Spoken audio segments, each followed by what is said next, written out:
welcome to the Recast cast, episode 5, I think. I don't know. Maybe it's 6. I think it's 5. It depends on if you talk about our failed episodes. I'm GCR, and with me, as he always is, my good friend Seed. Yeah. And we got a good one today, buddy. I think we got a good one today, man. This is the one we've been training for. I have been training for it, too. Did you know that The Godfather is 7 days long?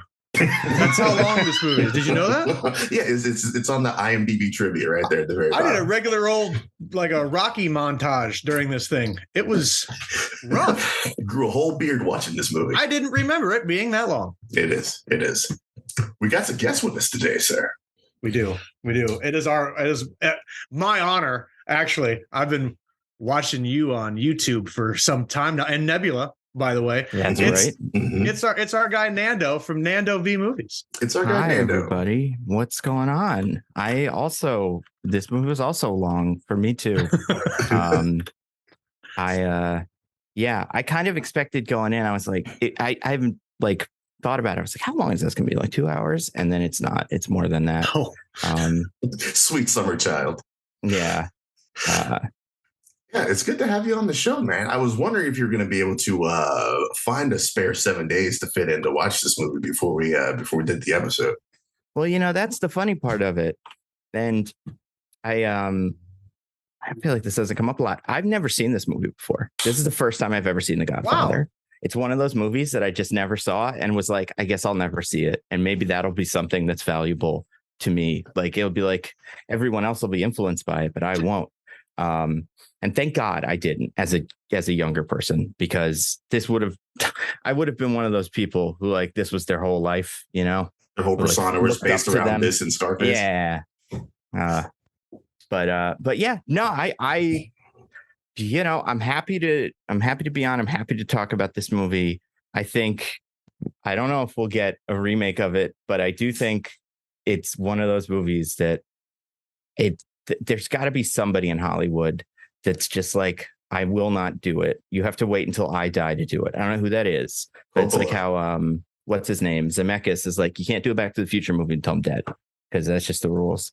But when that guy dies, I think we'll get this. I would not be surprised at all if a week after Coppola's death, Variety is like, hey, guess what? Yeah. We got somebody that's remaking The Godfather. Yeah. It's Sophia. It's going to be, what? I'm a fan of Sofia Coppola, and she needs to make up for her tragedies of Godfather 3 anyways.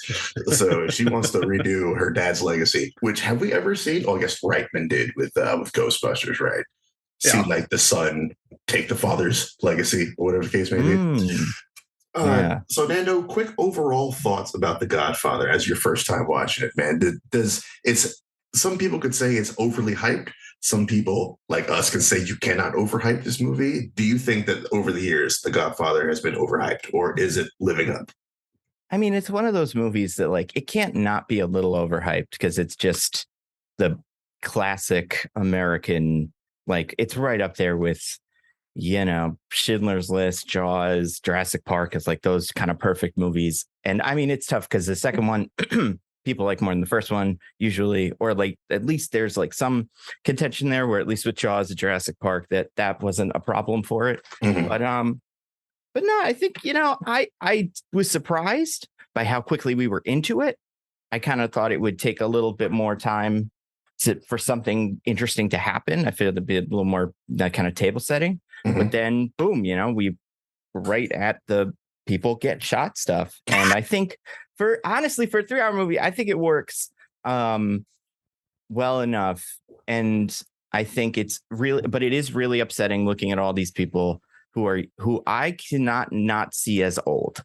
Like I cannot look at Al Pacino and not go, that man is 50, and then find out he is younger than I currently am in the movie I'm watching. Like that is the worst part of the whole thing. Time keeps on slipping. It really does. But yeah, I think it's a pretty great movie. And it's one of those movies that everybody that's seen it has like by the time you've seen it, you've already seen it 50 times, parodied or in clips or in some sort of homage where you're like, oh, that's what this is. Like Succession isn't quite that, but it's like, oh, that's what they're going for. Kind of stupid Godfather. Or like there's a lot of the, even Arrested Development's kind of Godfather. And there's just, it's a really influential movie. So I can appreciate that part of it. It's funny. I watched this movie. I watched it over the weekend in preparation for this, and I watched it with my wife and my son. He's 13. They'd never seen it before. Oh. So we're watching it, and one by one, they both said, hey, that guy sounds like that mouse from Zootopia. Yes. And I'm like, well, yeah, that's what they're doing. And they're like, oh, no, I think the Zootopia guy, it's because of this guy. And I'm like, yeah. You'll catch on. You'll get there. And then my daughters came upstairs, and the first thing they said was like, they thought we were watching Zootopia. So they came running upstairs, and they were bummed out because it wasn't Zootopia. Yeah, it's almost Zootopia. Like if instead of Zootopia it was Italians, instead of like animals, what if everyone wasn't Italian? Then that's kind of what that is, right? Then you get the Godfather. It goes to like the Italian land, and yeah. Italian land. That's another thing too, thinking about it. I grew up around a lot of like Italian Americans in like North Jersey. So culturally also this felt kind of like, not like cozy, but like, it's like, oh yeah, this is what things familiar. Are kind of like, and not just like this is what people do, but it's like this is what they eat and kind of what everybody has an uncle like this and whatever. So that part of it is kind of fun. Yeah, I can't not appreciate whenever there's something like that, like Goodfellas or Sopranos. It's obviously very upsetting. Everybody's bad, but also it's kind of fun to like it feels like home. Right on. Before we jump into it, man, Nando, you want to take a hot second to let the people who are listening who might not be familiar with Nando V Movies, give them a quick pitch to let them know what it is you're doing over on your YouTube channel. Sure. Over on my channel, I make videos. Really, they're about kind of whatever is super interesting to me at the moment in terms of, well, I guess I have a second channel now. Then that's more just like whatever a thought I have is that I want to throw out as like a short video. So that's more usually if there's something weird in the news with movies. Not always movies. I almost made one about George Santos because I'm fascinated by him, but I haven't done that yet.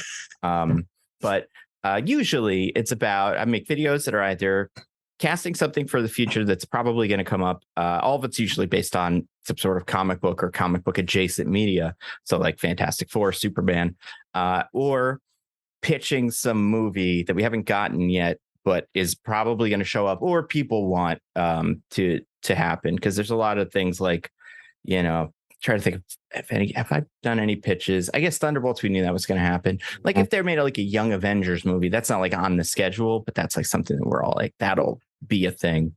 And sometimes it's just like video essays that are my thoughts. It's all very subjective in terms of like my picks of things and like directions I would want stories to go. But usually I try to keep it pretty based on, whatever comics influenced whatever story. So I usually, even if you're not a huge fan of, the Thunderbolts or the Fantastic Four, you watch my video, A, you'll learn something about what I think of them, but B, it's also kind of a little history lesson in there. So there's value there. And then, and I do a podcast with my friends DJ and Diggins called Mostly Nitpicking, where we talk about a movie every week and usually just kind of try to find, not like, we're not trying to like CinemaSins it, but or we're not trying to judge it via CinemaSinsing it, which I think is what CinemaSins does and why people don't like that. But it is kind of interesting, I think, to like look at, okay, so a Megan robot costs $10,000. Like, what does that mean?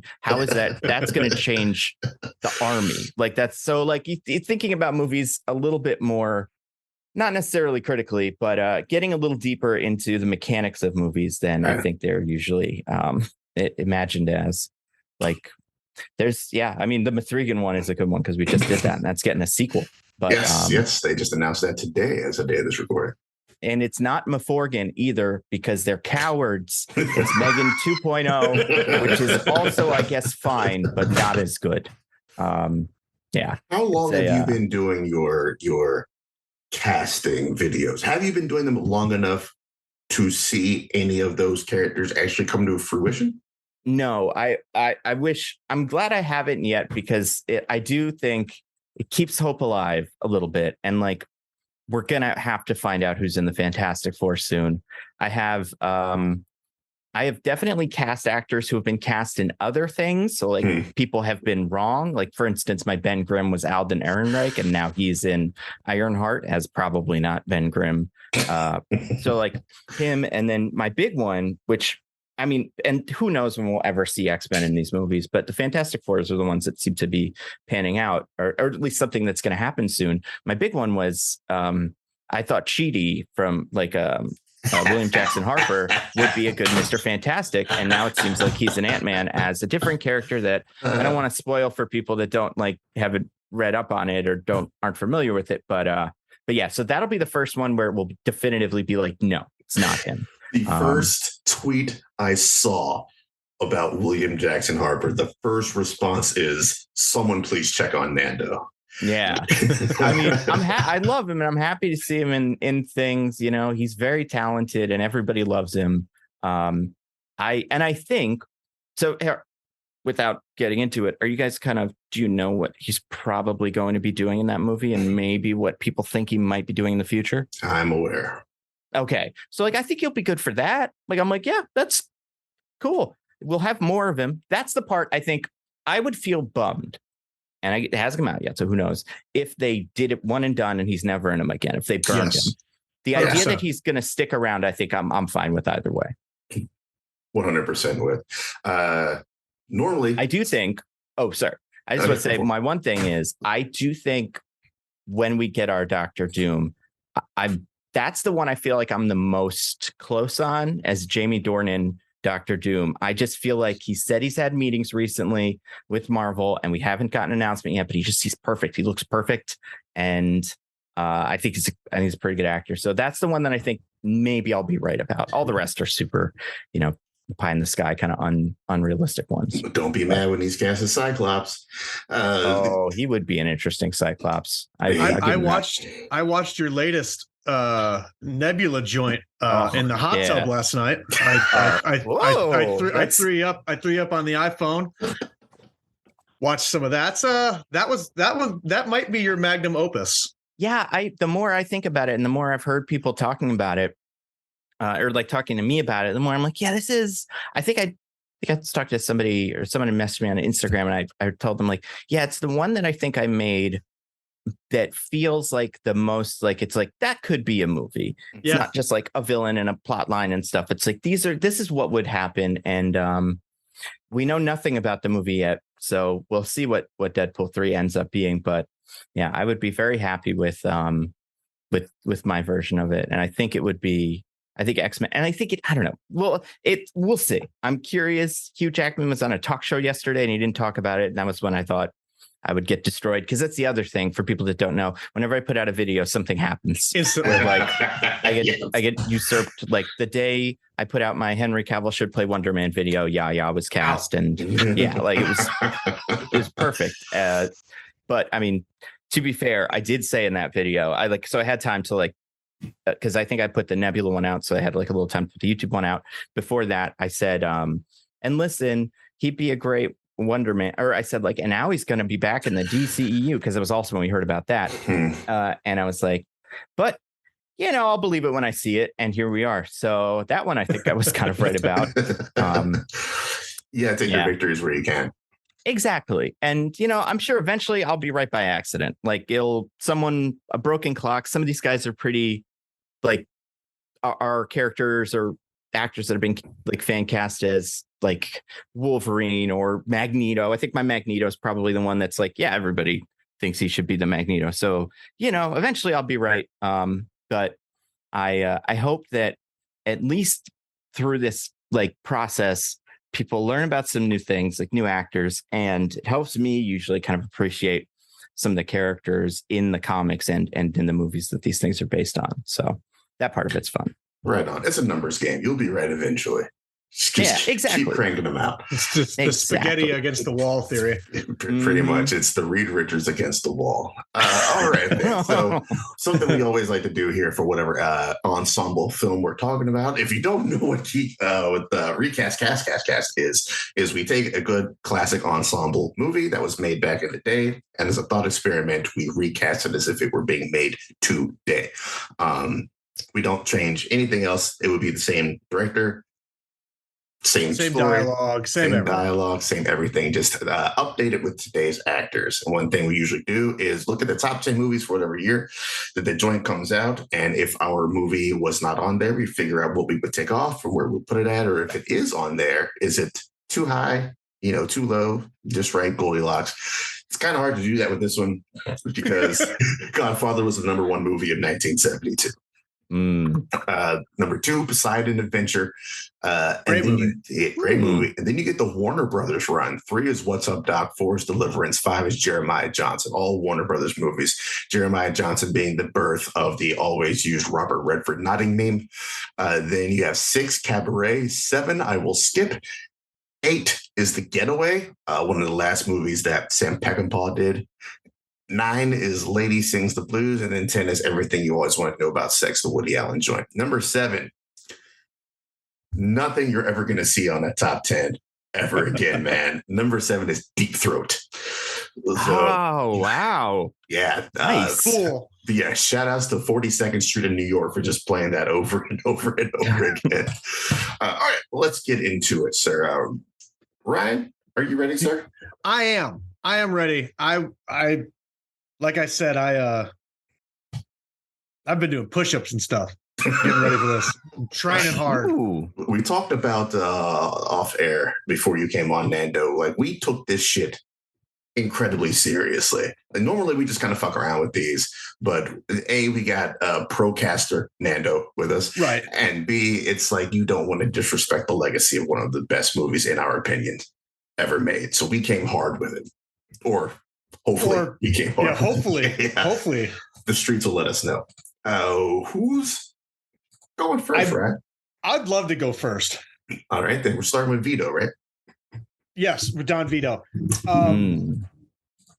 Right away, the first name I wrote down was Robert De Niro. Yeah. We're just gonna have Bobby D. Let's make him Don Vito. But then I thought, he's too old. Mm-hmm. He's too old. He's in his 80s now.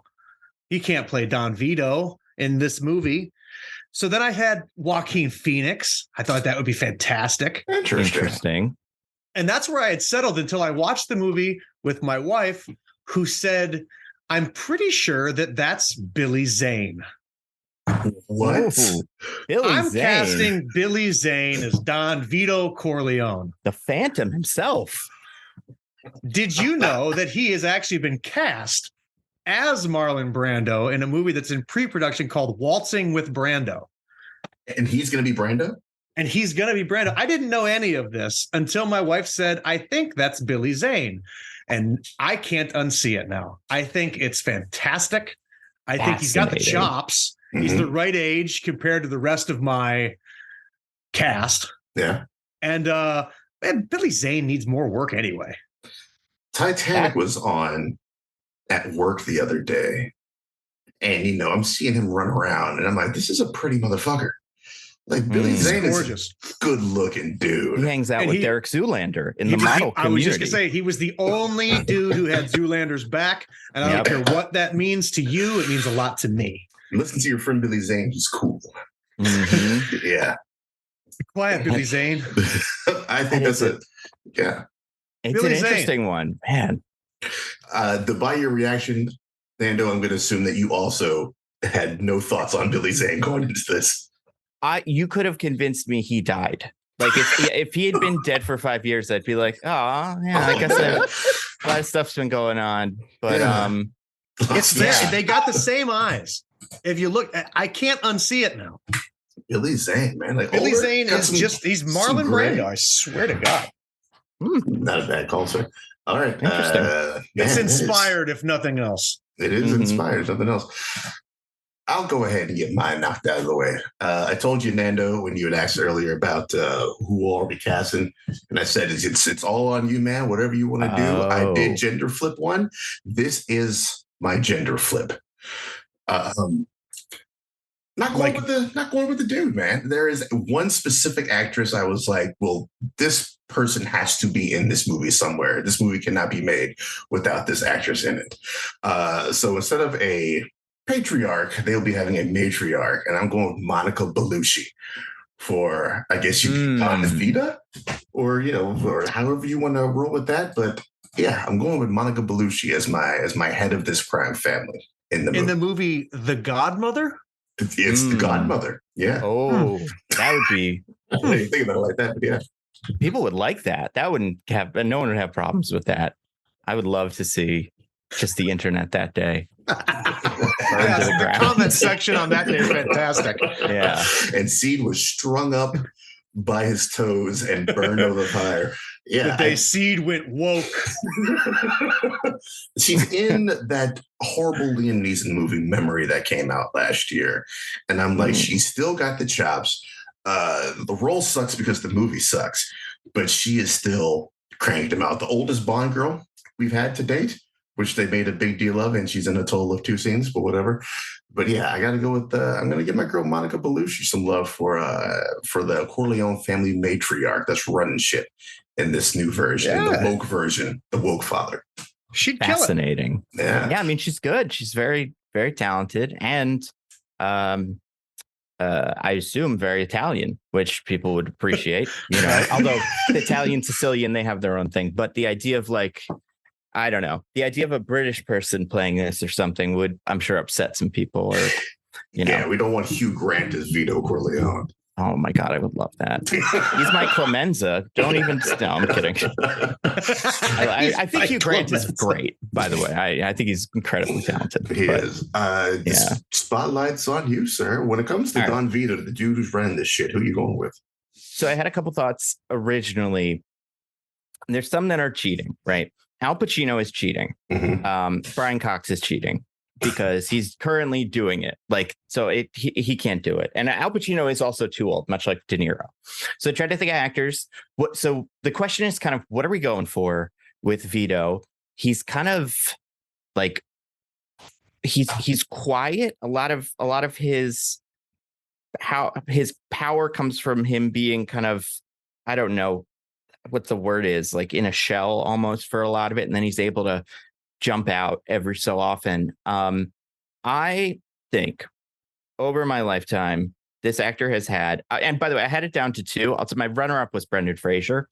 I don't think he's right for it by not being scary enough for me. I don't I don't see that with him. I think he could do it, but it just doesn't. That's not what I'm looking for. But over my lifetime, this actor has done so many things. He's become kind of silly, but whenever he commits, I think he does a good job. I worry about the accent, but I want Russell Crowe. That's my Vito. I think he's a weird, creepy dude who can just sit in a chair and stare at you. And that's most of his addition to the movie. He'd do the orange slice thing real well. Right before he has a heart attack. Yeah. He'd do that well. And I think he's also one of my things about Vito, and one of the things about a lot of these guys, but he's just got to look weird. Like Marlon Brando looked weird, not bad, but just strange. And I think Russell Crowe is usually good at that. Yeah, he is. I feel like it's been a while since I've seen him. So play tough guy, I guess. I guess the nice guys is the thing that I kind of base that off of. Yeah. Is I want someone who can conceivably be scary. But also, he's able to ham it up. Thor, is a good recent example of that. But even the crappy Wu-Tang Clan karate movie, that's great. He was good in that. I don't know. I think he can have fun when he wants to have fun, but also he's Unhinged, which is the name of a movie he was in recently, but he's got that energy, and I think you need that from him. I like Phoenix. I think Joaquin Phoenix is an interesting choice too. So I don't begrudge you for that it was one. there until I saw until Billy Zane was incepted in my head. It was Joaquin Phoenix the whole time. Fascinating. Man with the Iron Fist, Nando. One of the 3 movies I've walked out on in my life. It's so much fun. I like it. I'm not even going to pretend. I think it's fun. I think it's good. Oh, there you go. All right, we got our vetoes out of the way, man. Our family leaders, and we're moving on to Sonny, right? Yeah. Sonny, complicated, right? James Caan, not Italian. So I didn't really feel like I had to worry about that, but I wanted a guy with like a punchable face, right? For Sonny? Okay. Yeah. I mean, I don't think does anybody really like Sonny? Oh, I love Sonny. I like the character. I mean, I get it, but he's not like, I don't want to hang out with Sonny, which is why Sonny has to be Miles Teller. That's my someone else on this list. So interesting. You think that is a rule. If somebody brings up somebody you have on your list, go ahead and jump right to it. Oh, he's my Michael. I think he's got way more Michael energy than Sonny energy. I think Sonny has to seem more competent off the bat. And I guess it depends on who your Michael is and like the kind of the dynamic between them. But yeah, I think he's very kind of bubbly under the surface. Kind of, you wouldn't expect him to fly off the handle, kind of like you would with Sonny. I don't know, but it's an interesting choice. I think Miles Teller. I saw a picture of Miles Teller on a corded telephone, and it looks just like James Caan when he's on a corded telephone. It's fantastic, and I don't know, it did it for me. But I also think that I think Miles Teller has Hollywood's most punchable face. Yes, currently, and I don't know if he's probably a great guy. I think he's a great actor. I just think he's I don't know. I don't like Sonny. So I don't like Miles Teller. It was a perfect fit. Okay. Fascinating. That was my spite choice. That was your spite choice. That is I also think he works well with the rest of my he works well with my Tom, and I think he works well with the other brothers too. So Miles Teller as Nando, what do you think about Rooster in Top Gun Mav? That character work for you? So Rooster in Top Gun Maverick is tough because it's a character that we, as the audience, are supposed to feel kind of distant from for most of it. So I've never liked Miles Teller, but I like respect him. I think he's talented, and I think the question for me, the reason I feel like I think he kind of fit my Pacino role, which we'll get to, but like, is I just don't know what's coming from him. Like he's an actor with lots of range, lots of possibilities. And I just find him, I don't know. I find him interesting. Obviously he had a lot of bad roles back in the day, but I think he's kind of coming into his own now. I think Rooster was fun. Yeah. I think that's that's my thing with Miles Teller is I think he can play a guy that's simultaneous. Like Sonny drove across town impulsively to beat the shit out of Carlo. Yeah.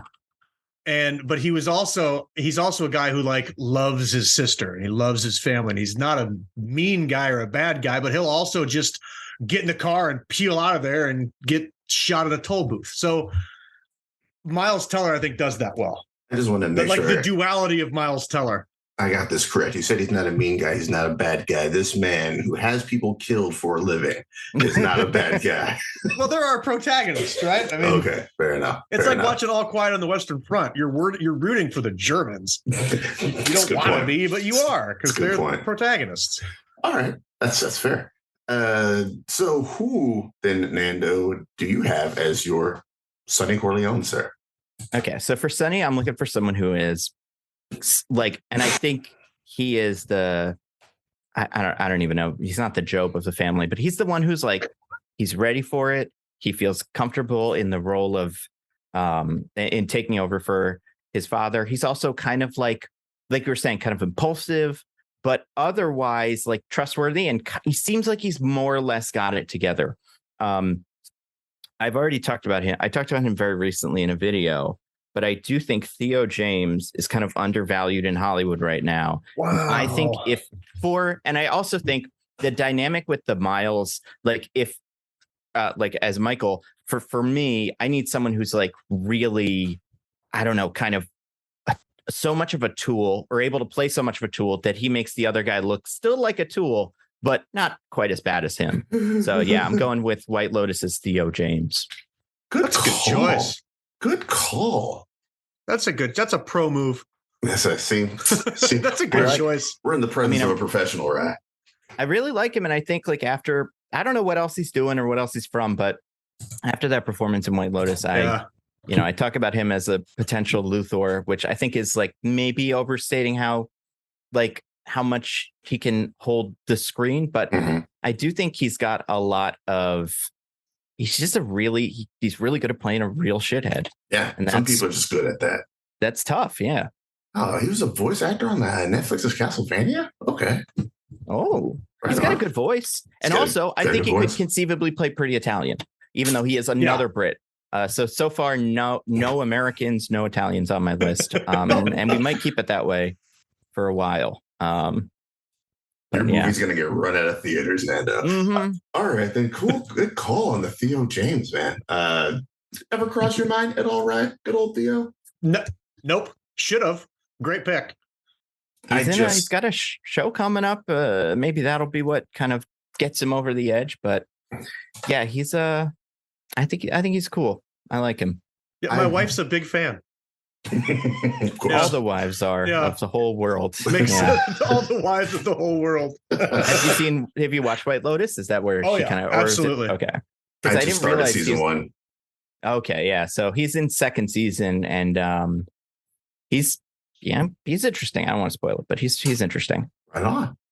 What about you? Who is your Sonny? My Sonny, man. That's I was talking to you earlier, right? About I had to kind of age somebody down. Yeah. So, Hollywood shave off the beard. That's how you age him down. But it's almost impossible to find a picture of this man with no facial hair. For Sonny, man, I got to give love to my man, Joe. Joe Manganiello is my Sonny Corleone. We've seen him as the, fly off the handle. We saw that in O2's Spider-Man, right? As Flash. Coincidentally, that's the only time I could find a picture of him without facial hair as well as Spider-Man. Joe's got the chops. We know Joe's got the chops. Obviously, a nerd at heart, right? I think he'd be down to the film nerd in him would not turn this role down. I love Joe every time I see him. It's sad we will not get his Deathstroke. I think that's one of the few things from Zack Snyder's universe that didn't come to fruition that I would have been really interested in. And I'm saying that as someone who likes Zack Snyder's Justice League. But Joe was a big loss for that role. But yeah, I love that dude. Love everything I've seen him in. Interesting. I think he's another surprising actor in terms of he's done things that are surprising. Also, he's going to need some money because Dungeons and Dragons is expensive apparently now. So, he's going to be taking roles maybe he wouldn't have taken before. I was reading about that right before we started doing this show. I'm not sure what the hell's going on over in Dungeons and Dragons these days, but man, something's happening. It's a whole deal. Yeah. It's tricky. Oh, that comes out this year. Yeah, it does. Yeah. They're working on a show. Could not be a worse time for this weird little price hike, whatever it is that they're doing. Couldn't be a worse time. Good luck to you, Joe, and all your D&D play. You think Joe Manganiello's ever played with Vin Diesel? He says he never has, and almost will suggest that Vin Diesel doesn't actually still play because no one Joe Manganiello knows apparently has played with Vin Diesel. So, they got beef. Because the D&D beef? Oh, man. Apparently. There's nothing worse in life. In the hierarchy of beefs. Let me tell you. It's like Jay-Z and Nas. Yeah. D&D beef is right there, man. Right behind it.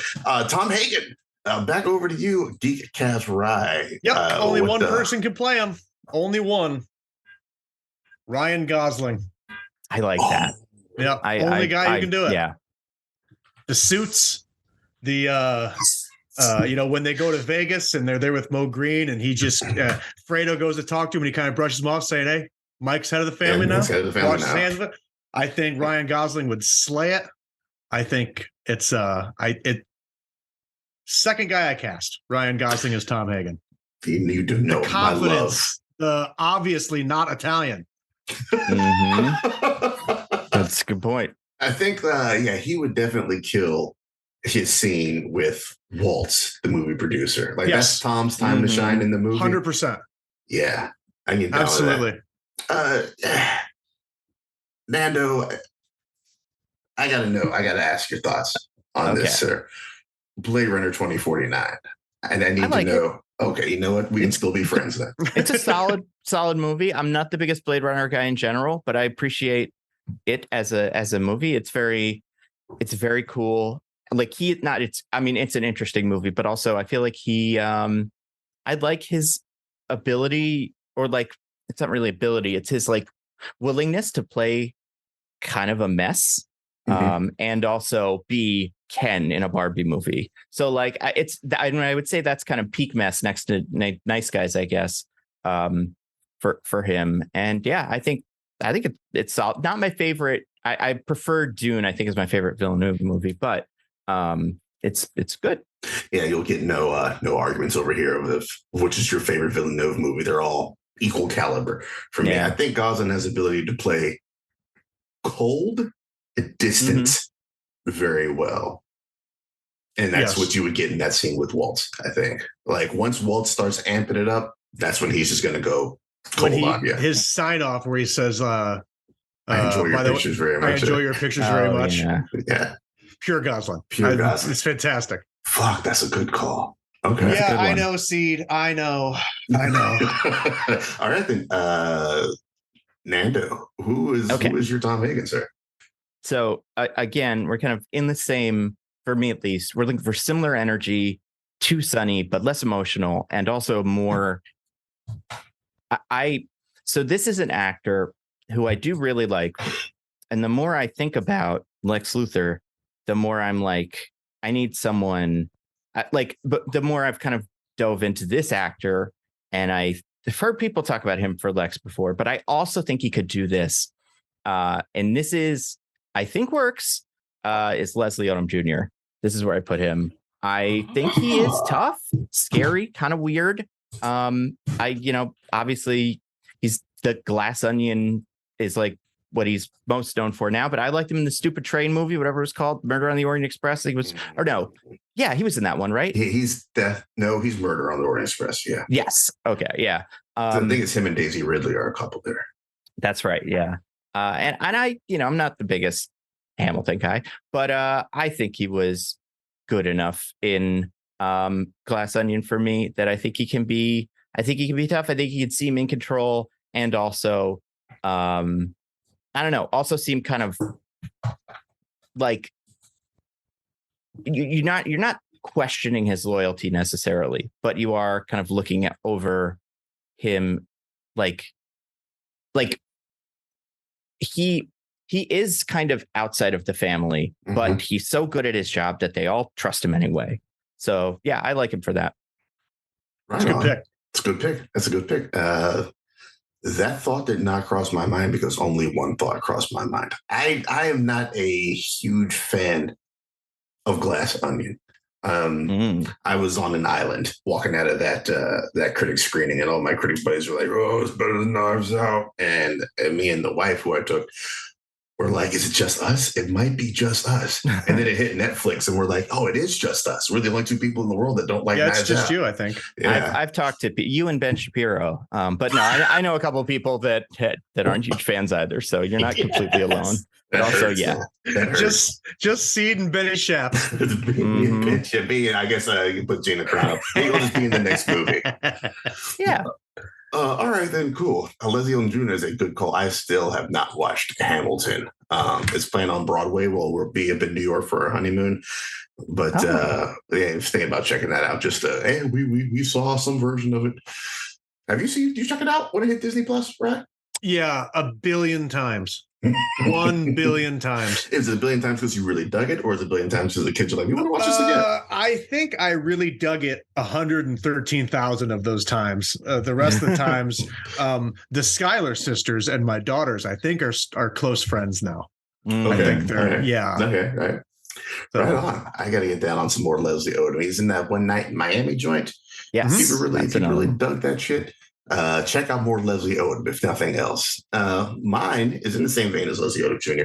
When we set out to do this joint, the only name that ever came to my head for Tom is you got to have somebody that's kind of the same age as Sonny, via the story that he tells to Kay about Sonny, seeing him on the street, bringing him in as a brother, gives you the idea that they're about the same age. Someone who's cool under pressure, like the waltz scene and all that kind of stuff. To me, there's none other than Sterling K. Brown for Sonny. Good. I like that. Yeah. Really good pick.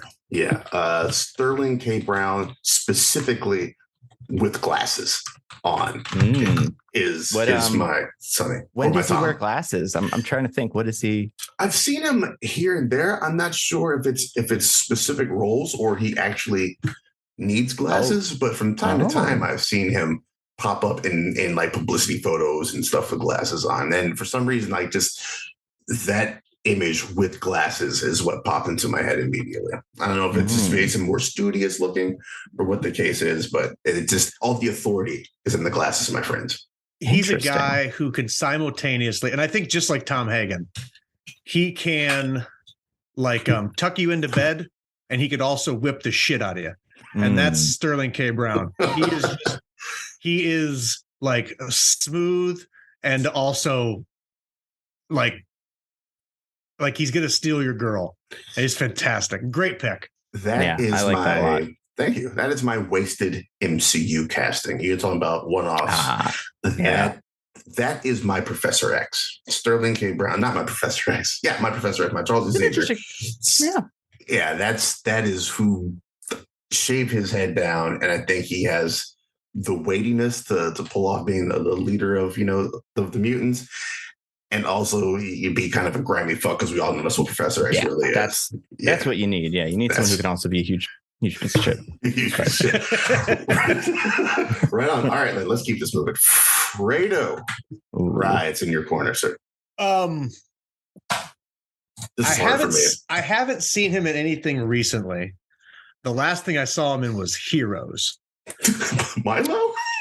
Milo Ventimiglia. Yes. Milo. Or Milo, apparently. It's Milo. I don't know. Oh, really? Yeah, what? I accidentally called him Milo, and just for 1 second, there was like a look of disappointment that came across his face. So it's Milo? It's Milo.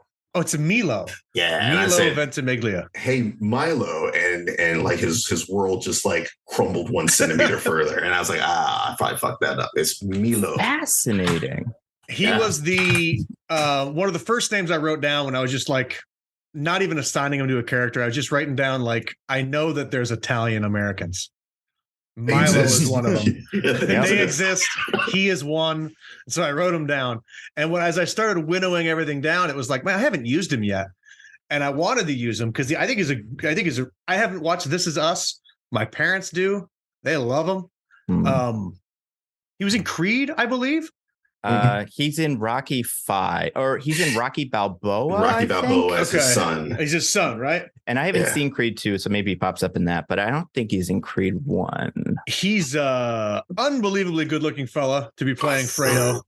But I think he would do Fredo well. I would love to see him again in the Mo Green scene when he's banging cocktail waitresses 2 at a time. I think that would be I think he would do well in the role.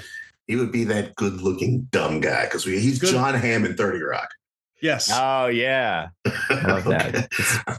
Right on. That's a good call, man. That dude didn't even cross my mind at all. Damn, love Heroes, man. Heroes era Milo.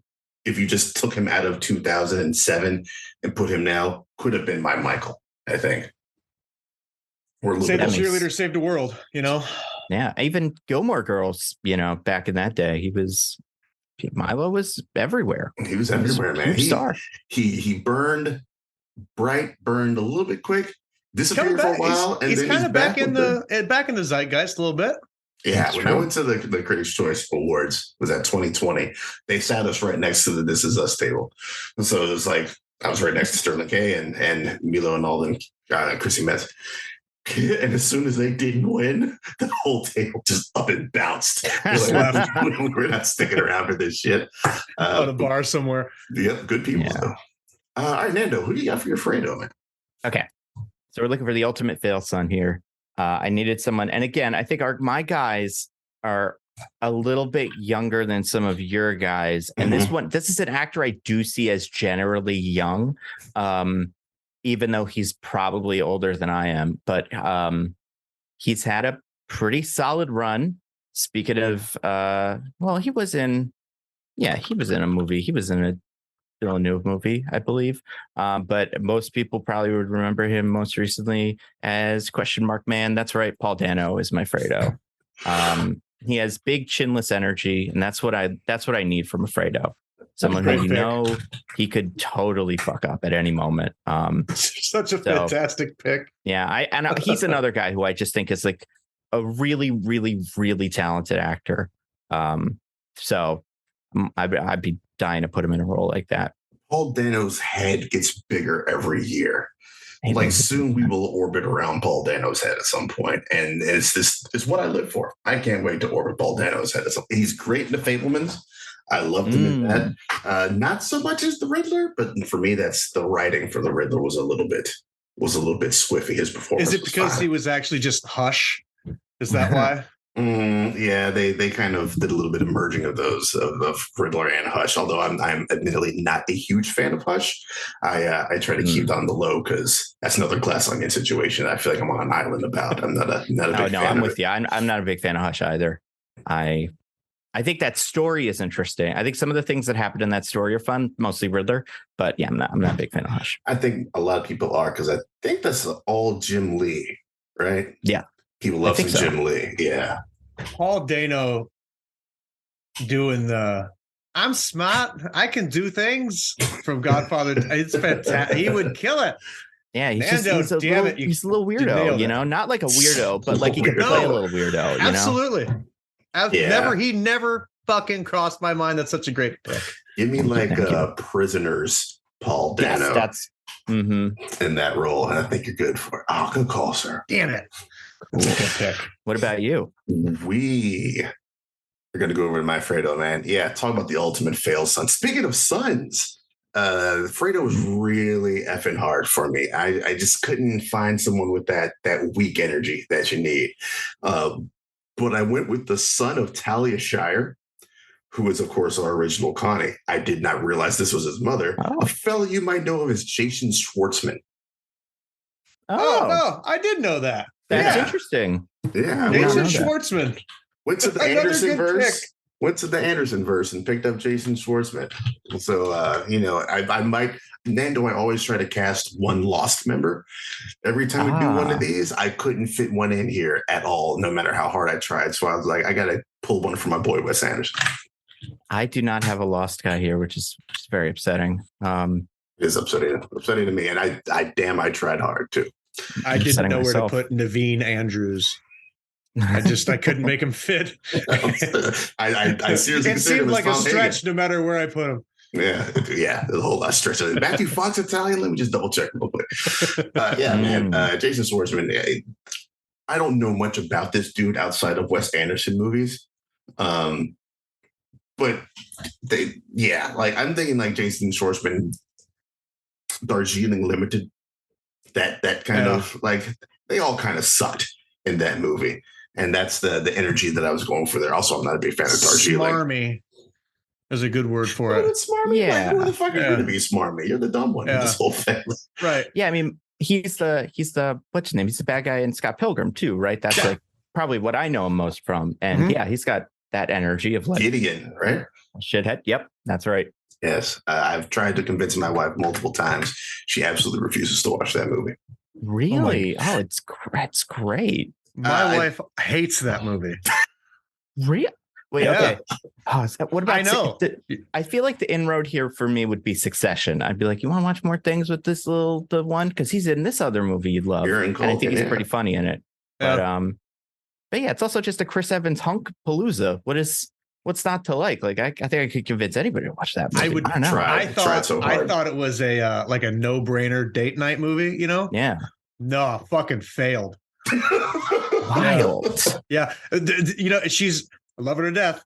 I don't know if you can hear me. Anyway, the very first time she said, why don't you come over to the house, meet my parents? We'll like watch a movie or something, you bring the movie. And I was like, oh shit, what movie can you watch with your new girlfriend's parents and her younger siblings? It was a weird date. But anyway, no brainer, right? The Princess Bride. Everybody loves The Princess Bride. Fucking hated it. The whole family was like, what did you just make us watch? And I don't, not sure why I stuck around, to be quite honest, after that. I was about to ask that question. I can't even get it in the DVD player before it's slapped out of my hand. So yeah, it's just Scott Pilgrim. From her explanation I'm like, I think she got maybe 10 minutes in and cut it off. She's like, this is the piece of shit. And I'm like, this is the piece of shit that grows and learns and changes and earns its self-respect. And she's like, yeah, I've seen about a million of those already. It's like a sourdough. That's right. Yeah. Yeah. All right. Let's keep this bad boy on rolling.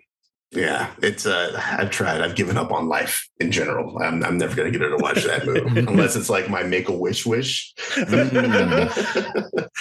Sit down with me and Michael Cera and watch this movie with us.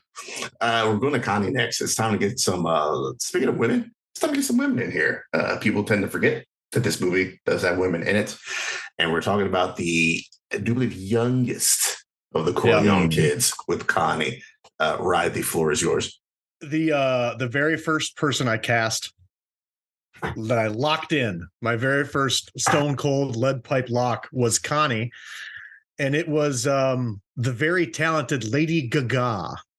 Oh, I never interesting.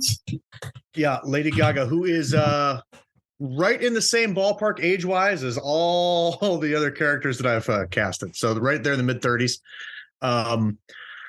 She would rock that wedding scene at the beginning where she's in the wedding dress and she's got her hair done. Lady Gaga would be fantastic in anything she does. She would kill it as Connie Corleone. How mad would Gaga stands be if it's a Gaga wedding? And then this fucking Johnny Fontaine comes in and he's singing and not Gaga. Not Gaga? Yeah, that's true. Yeah. People be so upset. But they probably sneak her on it. Also Italian. Also Italian, yeah. The one legitimate Italian from House of Gucci, maybe? Yeah, I think so.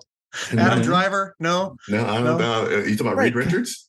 Because her name is what? Like, it's like something super Palazzo Italian or something like that. Yeah, it's got a very. I think she's from Long Island. It's her and who's the other one? I might be making that up. That's Leslie Nielsen and Enrico Palazzo. Enrico Palazzo. It's Lady Gaga. All right, I'm gonna Google this. Lady Gaga. It's a very Italian as fuck. It's like Long Island. Oh yeah, Stefani Joanne Angelina Germanotta. Yeah. Who am I thinking of? I think I'm thinking of Halsey. Also has a very deceptively. She is Ashley Nicolette Frabigine or something like that. Like just, and she's from Jersey, so who knows? Yeah. That's a very Jersey name too. I know, right? Yeah. Did you check out House of Gucci, Ryan? I've never seen it. Oh boy, you're not missing anything. Yeah, I didn't think I was. Yeah. What about you, Nando? I watched the only part of House of Gucci I've seen is remember when on the internet, maybe like not a year, well, maybe a year ago, people did that thing where they took the Nicole Kidman AMC intro, but then the movie she was watching was the really graphic House of Gucci sex scene. Yes. That's the only thing I've seen from that movie. I've seen pictures of what's his name, Morbius, and that looks weird. So yeah, I don't know. It's not doesn't look like it's any good. I probably won't like it. It's not great. Save yourselves. All right then, Nando, you're Connie Corleone. So my Connie, yeah, I had a hard time with her, only because I think it's a really thankless role. I wanted someone who I don't even really like. I feel pretty good about it. I like her, but it just doesn't. I just don't even know how to describe it. Is Kate Mara for me? I feel like first of all, she could conceivably be brother and sister with the other one. Also, another Fantastic Four alum, so that's bad. But I feel like she's. I don't know what it is about like the way she's kind of presented in those scenes with her husband, but I don't know. I feel like she can do that. I have very little to say about Connie. I don't know. Connie, unfortunately, is there to get wailed on by Carlo and trapped into getting Sonny killed. Mm-hmm. Yeah, she's very much a plot device. I would want someone at the wedding who could feel like kind of happy, right? You want someone who could conceivably be like, oh yeah, so everything's cool. But I think Kate Mara is good enough. She's another one who I just think she's pretty good. She'd probably be good. But yeah, it's a tough one. I don't know. I don't know with her. You're not wrong. It is a tough one.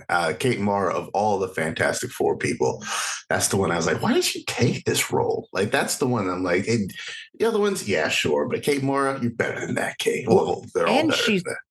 And she's loaded, right? That's the other thing. Like, her family owns the Giants. Yeah. Like, they're very rich. So she didn't do it for money. No. Yeah. I feel like every so often you get a guy like that. You can convince somebody to get in a movie like that by just going, look who else is in the movie. And I do think the else is in the movie part, Michael B. Jordan. Yep. And Miles Teller, who was at the time kind of on the up. So I could see it. I could see convincing him. Fair enough. All right. Kate Mara, good call. My Connie, this one, I came in with some kind of idea of something. This one was just straight Googling Italian actresses around this age range. And I like that. Much to my surprise, man. I'm going to go with my girl, Kristen Milioti. As Connie. I like her. Yeah. She's great in Palm Springs. Yep. Andy Samberg, man, the Hulu joint. I really dug that shit. And then she just always television shows, kind of like 3 episodes here, a little arc here, a couple. She just dabbles, a lot of dabbling, and her now kind of reminds me of a young Talia Shire around about that time as well. It's kind of thin, waifish. Yeah.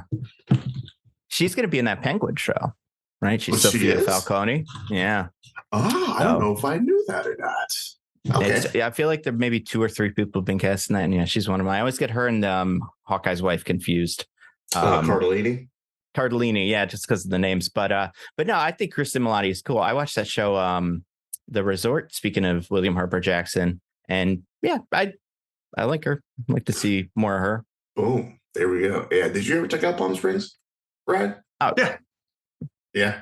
It's worthwhile. That was like the big, I feel like, quarantine movie of like, we were all just like, please give us something, and Hulu was like, all right, we got this movie. It seemed like it would be bad, but it was cool.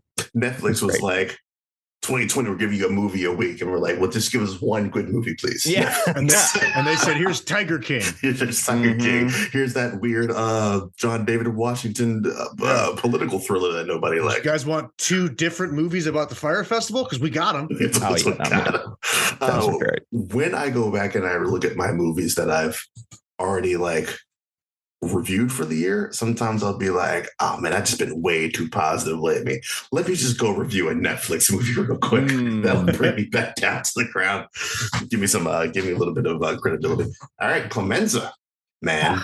Right. Do you got a Clemenza in mind, sir? I originally was all in on Mark Addy as Clemenza. I don't even know who that is. He was Robert Baratheon in Game of Thrones. He was in the movie where all the British guys take their clothes off. Full Monty. And then I immediately kicked him out because I remembered about our guy from The Wire, Dominic Lombardozzi, who is also in the Tulsa King now with Sly Stallone. He is the same age that the original Clemenza actor was in the 70s, 56, really? I think. Okay. He's a big Italian brute. Leave the gun, take the cannoli. I think that's a good call. Yeah. Our guy from The Wire. Yeah. Herc. Detective Herc. Yeah. I was talking about that show earlier today, as a matter of fact. Good call, man. I watched an episode the other night, just kind of randomly. Season 2. It was with the Stevedores. Oh, okay. Yes, the worst season of The Wire. Yes, absolutely. Yeah. I don't think I've ever seen him in anything. He's currently in Tulsa King with Sylvester Stallone. Yeah. I don't know if you've seen that. That's all right. That's it's Sly Stallone. But, doing television. But that's what he's in currently. Oh, shit, until Hollywood puts him in the Godfather remake. he's in The Irishman, so he's got a little bit of credibility to him. Yeah. Shout out to Criterion for giving me that Irishman redo. Yeah, good call, sir. Good call. Very Interesting. Very exciting. Yeah, Thank it you. is interesting. What about you there, Nando? What do you got for Clemenza, the right hand man? Okay. So I had to use all my restraint, and I still couldn't restrain myself from casting this actor because, again, he feels like cheating, but it's not because of the thing that people would think it's from. It's because of the breakup. This is where Vinny D'Onofrio goes for me. God. And I do think it's not, because I think, like, obviously he's Kingpin, yeah. But it really is the breakup that sold me as, like, he's just the guy that you call to do some things. Like, he's tough and quiet and also kind of weird looking, but he's dependable and also probably my only Italian as well. Great pick. Yeah, I feel okay with that. Although now I'm curious how old he is. 63. Okay, yeah, that's fine with me. All right. Yeah. Right on. I can get down there. Yeah. Oh man, lost some weight. Looks better now. But I can still see him being like, whatever you need, Godfather. I'm here for it. Yeah. Towards the end, he wants to break off and make his own family. I can't forget what he was so mad about, but I think it was decisions Mike was making. He'd make a really good Luca Brasi too. Yes, I'm thinking about that too. I don't mind him for that either. But yeah, he was not. Luca Brasi was not on the list, so that's true. He had to get Clemenza. True. Yeah, he got all right. Then not a bad call. Damn, good old Vinny D. I love whenever he shows up, man. The fact that he has tweeted multiple times about his love for the fictional Vanessa always cracks me up whenever I see it on Twitter. Vinny D, a good follow on Twitter. All there, people. My Clemenza. I gotta go back and. This was one. Oh, this is another one. I was like, I kind of need to get this dude, like Monica Bellucci, and this guy. I was like, this is like. Not alpha Italian right now, but he's got some heat on him right now. I got to go with Bobby Cannavale. I was like, I can't have a joint without my man Bobby Cannavale. Good pick. Last scene is Joe DiMaggio in Netflix's Blonde, which people hated. And I quietly kind of enjoyed. But yeah, Bobby Cannavale, he's still a good looking dude. He's kind of around at that age. He's 52. He looks like a guy who could just kind of stick by Monica Bellucci's side for helping build this family up. He was one of the guys that I wrote his name down right away, trying to figure out where I'd put him, and then I never put him anywhere. Okay, good pick. Thank you, honestly, I could see him as like Salozzo or whatever his name is, the other family dude. Salazzo, yeah. He'd be a good Salazzo too. Because I'm looking at the cast now and I'm like, he's not quite this guy. He's not quite this guy. He's not quite this guy. Like, he's none of the Corleones, but like, he does belong in a movie like this. Is he going to be in the new Ant-Man movie? Is he still in those? I looked that up the other day, and I was like, when I was doing this, I was like, is Bobby Cannavale? I don't think so. Oh, that's a swing and a miss. Then he should be. Yeah. Yep. Yes, it is not on his. If Wiki is to be believed, he's not in there, and I don't think Luis is scheduled to be in there as well. No, but the other one is for some reason, but he might not be playing the same guy. Yeah, Kurt's there as somebody else, and for good reasons, T.I. And I was going to say, the team is not either. Yeah, it sucks because he is one of my favorite parts of Ant-Man. It's usually like that kind of character is like always the dickhead stepdad or something like that. But the fact that he roots for Scott, just to become a better person, just shows you how dope Scott Lang is. All right, then Tessio, Clemenza's, the other capo regime of the Corleone family. Ryan, who are you? Abe Vigoda. If he was still alive, I would cast Abe Vigoda in as well. Oh man, yeah. How long is he? He. I feel like I remember him being alive. Not too. He was long alive ago. Forever. Yeah. Right. He was born 40. He just died a couple of years ago. Like 3 years ago, 4 years ago. Damn. Yeah. It was hard. I don't know why this was so tough. I've been telling Daryl, he was one of the first guys I cast too. I guess I tried to get Abe Vigoda is such a handsome man.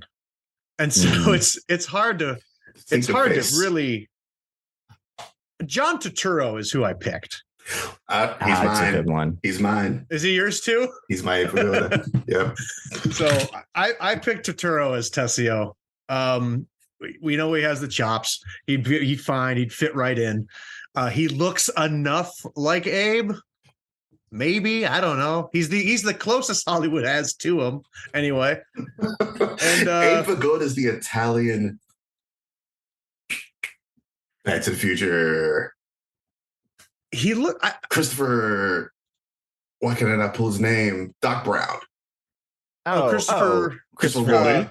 Chris Lloyd. Yeah. Abe Well, Vigoda is the Italian Chris Lloyd. I was trying to say Christopher Reeves there forever, and I could not get that out of my head. Quite there. Yeah, Turturro. I don't know. I think he's Italian. He is, yeah. Very much so. So there another good Batman alum. Yeah. I was not a big fan of his Carmine Falcone. Like, my Carmine Falcone is a dude who has some menace to him, and I just didn't get menace out of John Turturro. And there's some scenes where it seemed like Carmine Falcone just couldn't be bothered. And yeah, like you don't get a whole lot of him, and he's not Italian, but Tom Wilkinson in Batman Begins, like that's my Carmine Falcone. Yeah, that's power you can't buy. Now I'm curious, how old was Abe Vigoda when they filmed this movie? He's the 50? Oldest of the cast, and Turturro is the oldest of my cast. Credited film role. I know that. Oh my God! Yeah, he was born in 1921, so yeah, he does not look 50 in that movie. No, he looks 78 in that movie. Yeah. Yeah. Motherfucker was born during the Great Depression. Oh my gosh. Yeah. Barely missed the First World War. All right, yeah. Good call on John Turturro. I said it because that is also mine. So that leaves you, Nando, to reveal your Tessio. So I went for an actor, another one that I'm just kind of like feeling right now, prisoner of the moment. I feel like it's a role that I could see him playing because he could just sort of stop in, do it, and then leave. He wouldn't draw too much attention, but you'd be like, oh, he's important, as Ralph Fiennes. I feel like he's generally pretty, like, he's not quite a chameleon, but I do think after Menu, I never bought him as like kind of friendly. He's always just seemed like a villain to me. Prickly as fuck. Yeah, but I can kind of see it. He's got like, I feel like in Menu, he's got an almost like Robin Williams-y warmth that I think makes his character watchable. So I think if he could do that in this, it would work for me. I do think your Turturro is a solid pick, though. Yeah, it's tough because I was really having trouble with this one specifically because of the age, and like trying to find somebody in that age range. And Ralph Fiennes is in his 60s somewhere, but yeah, I think it has to be him for me. All right, then. I'm not going to say no to that. I will always take more Ralph Fiennes. I don't know what they're doing with the next James Bond, Richard Madden, but I don't know if he's going to be back for M. I really hope he is back for M. Actually, I hope the whole supporting cast comes back because they make a good MQ Money Penny.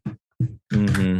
Right on. All right. Back over to you, man. Kay Adams, the sore thumb of this entire movie. Yeah, I went with somebody who could pull off big hair.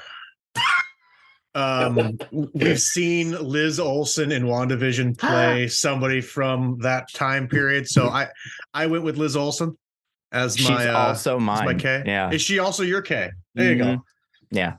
Okay. So, a couple reasons. I mean, some star power to the film, one, but I also just think that she could play that like straight woman role, like the I don't like your business role. Yeah. She's a good foil. She would be a good foil for my Michael. I could definitely see that. That thought didn't cross my mind. I like Liz Olsen. I really like everything I've seen her, and even outside of MCU, I think, what is that Taylor Sheridan movie that she's got with Jeremy Renner? Wind River? Is that it? Oh, yeah.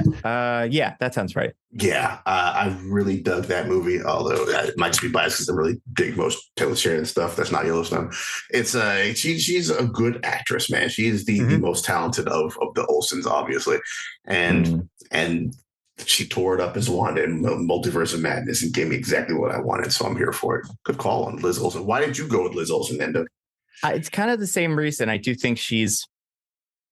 You need an actor and kind of as it, not like it's the opposite of Connie, but you need someone who is like just she's a presence in this movie, but she is markedly different from everybody else for a reason that like, and you can feel that coming off of her. Now, I feel like Liz Olsen also, so I'm kind of pulling this from that movie where she's an influencer.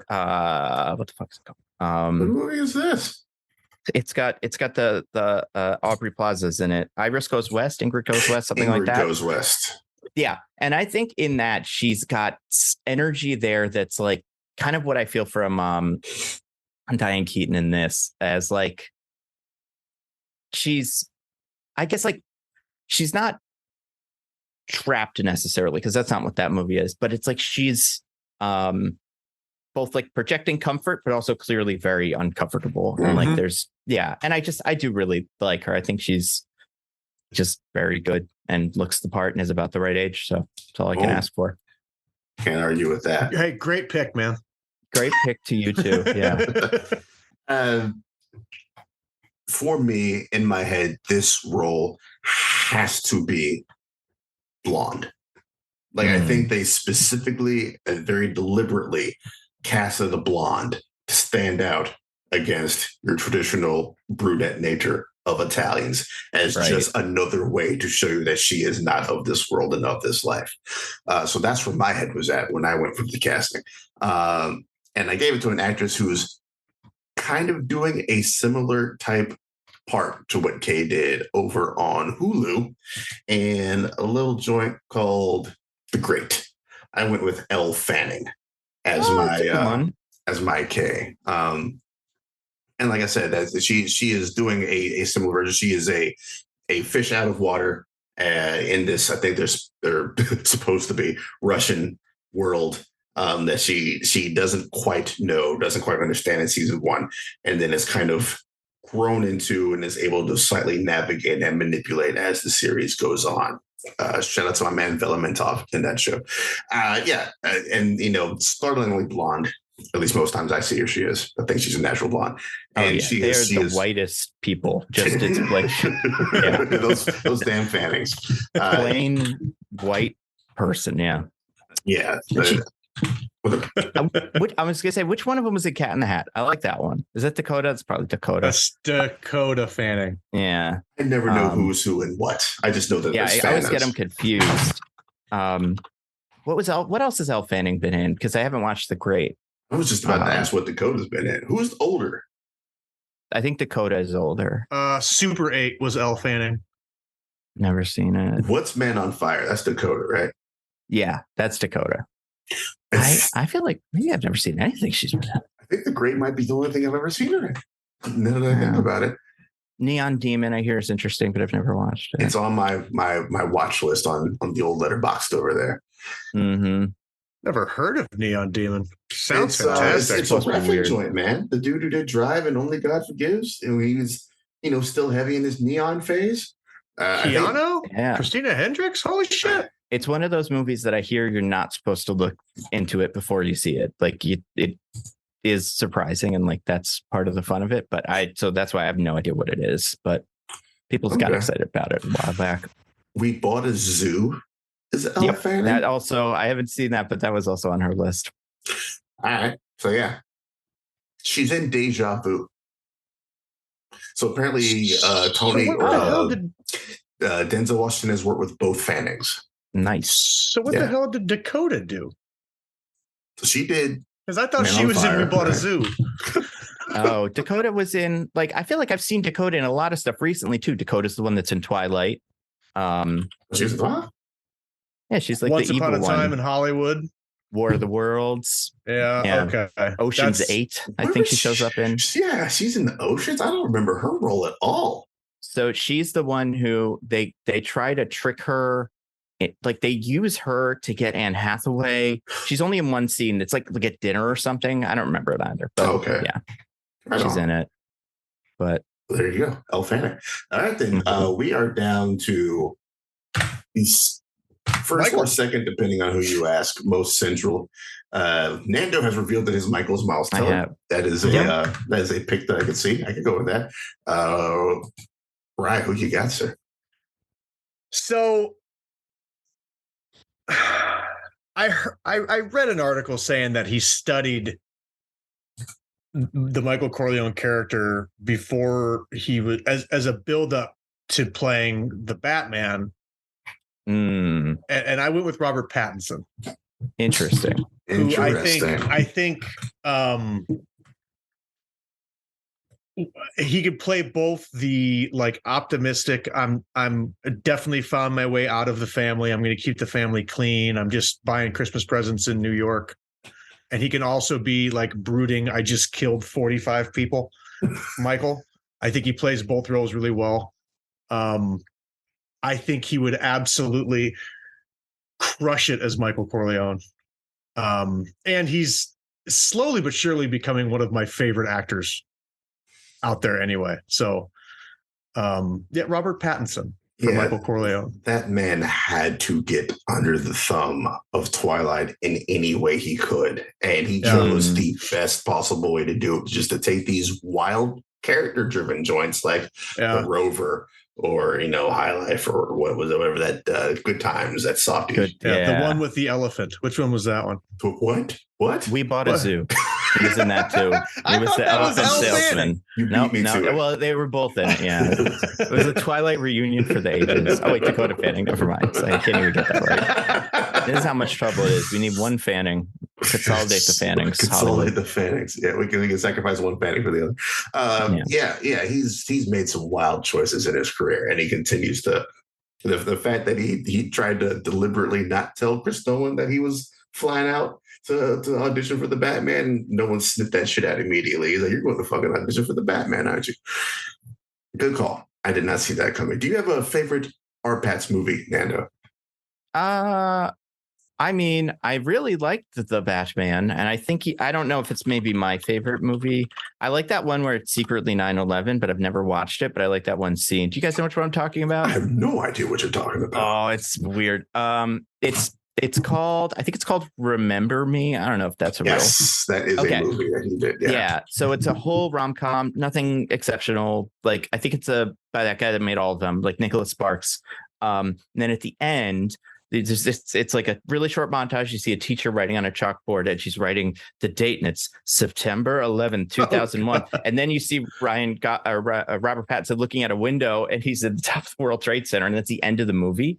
And it's like the weirdest little twist ending of a movie. So I love that scene. That's fantastic.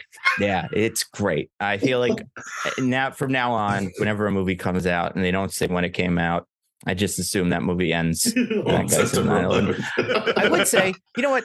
Tenet is probably my favorite role of his, just because I like that. I like him as that, like kind of fun, kind of positive dude. And I'm pretty much just doing, Christopher Nolan. But I like him. Yeah. He kind of is doing Christopher Nolan in that movie. Kind of breezy. Got the ascots. Yeah. Water for Elephants, by the way, is what it's called. Water for Elephants. What is this? Reese Witherspoon. I remember that. Yeah. It was that book everyone was reading for like a week. It just was everywhere. Yep. Yeah. You're right. All right. And then that leaves me with my Michael, man. To wrap this bad boy up. I got a guy who's not quite known, much like Al Pacino was when they cast him, but I feel like his stock is slowly starting to rise after a little movie called Possessor. I'm going with Christopher Abbott as my Michael Corleone. It was between him and Stephen Strait from The Expanse. But yeah, I'm going with Christopher Abbott as my Michael Corleone. Like I said, no one's quite like fanboying over him yet, but he's choosing some interesting ass roles. I'm not actually sure what he has. Oh, that guy Coming up soon. Yeah, if you haven't seen Possessor. I implore you to check that movie out, because that is, from the son of David Cronenberg. You're going to get some wild shit, and it is that. It is wonderful in 4K as well. But that's my dude. He's starting to come up in the game a little bit. I mean, he's going to be in the big hit of the year, Kraven the Hunter. So we'll all know his name. It's going to be a household name. That's the one. I'm like, man, what are you doing with yourself? As much as look at what HBO's doing with tax purposes. Any studio could do that. Sony, you could do that with any movie. Please do. You don't have to release it. One thing I hate about Twitter is when a famous actor or a director who just kind of hit big in the public consciousness gets swept up, and everybody gets mad that they're doing a superhero movie, as if Disney put a gun to their head and they didn't accept it and sign the contract. I feel like you might have tried to get in on that in the wrong universe, unfortunately. But who knows? It's got our boy Aaron Taylor Johnson in it too, and that guy really does bad stuff. So. And Russell Crowe, everyone's favorite Vito Corleone, is in it. He's got a lot of talents. I've read that on his IMDb page, actually, which is cool. It's one of those trivias at the bottom again. Everybody's favorite Vito Corleone. All right, man. These are our lists, man. I'm feeling good about mine. Nando, how you feeling about yours? I feel good about mine. I can see it. Like I can envision this movie. I think people are split in general on Miles Teller, so I understand people that don't love him for that role. But I think the same way with Al Pacino in this, he has to be able to surprise you. And I think beyond that, though, I think most people will be able to get on board with most of my stuff. So I'm curious to see what they what people think, what the streets have to say. Ryan, I know part of your strategy going in is, how do they look on the poster for the movie? How does this cast look on the poster for you? I think it's sexy as hell, to be very honest. I think it's fantastic. I think people see Ryan Gosling and they go, I'm in. And then they find out that all these other guys are in it. They go, oh, that's that guy from Heroes. He's from This Is Us. You'll love it, honey. Come watch the movie. All right, then, cool. And then you get the Gaga stands. And then people say, is that Billy Zane?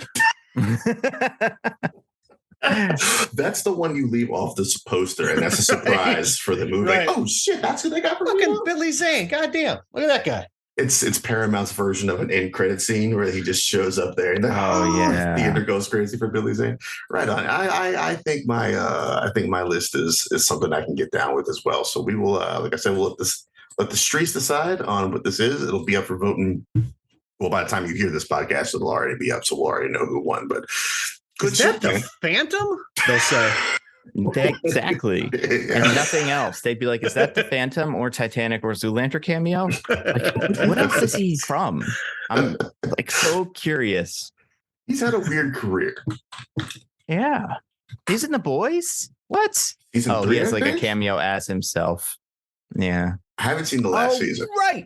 He's in the MacGruber show. Never mind. He's cool. I like him. He's good in that show. There you go.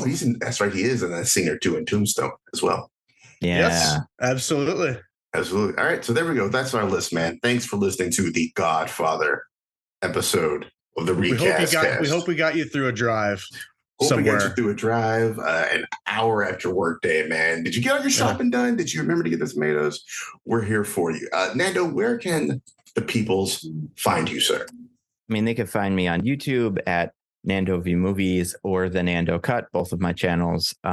They're obviously on Nebula, the streaming service that me and a bunch of creators made, and on podcasts, mostly nitpicking, where we talk about movies. And if you're listening to this now, we got a 3 we just did. We've done Avatar recently. There's a lot of weird ones that we've done. And we're going into the dead zone, so we're always looking for suggestions until like April. There's really no big releases, but yeah, we're gonna have some fun with the next couple months. Right on. Some real weird ones. We are in the dead zone. We're in the doldrums of movies right now. God, I hate January. All right, man, that's it. Ryan, you got anything else, man? You want to tell the people before we get out of here? Geekcast Live is starting season 10 in 1 week. with episode 436, I think. So we are full steam ahead. We're ready to do another 50 episodes of nonsense and nothingness. What I love about Geekcast Live, man. That's it, man. For Ryan and our special guest, Nando, thanks a lot for coming on, Nando. You all take it easy out there and have a good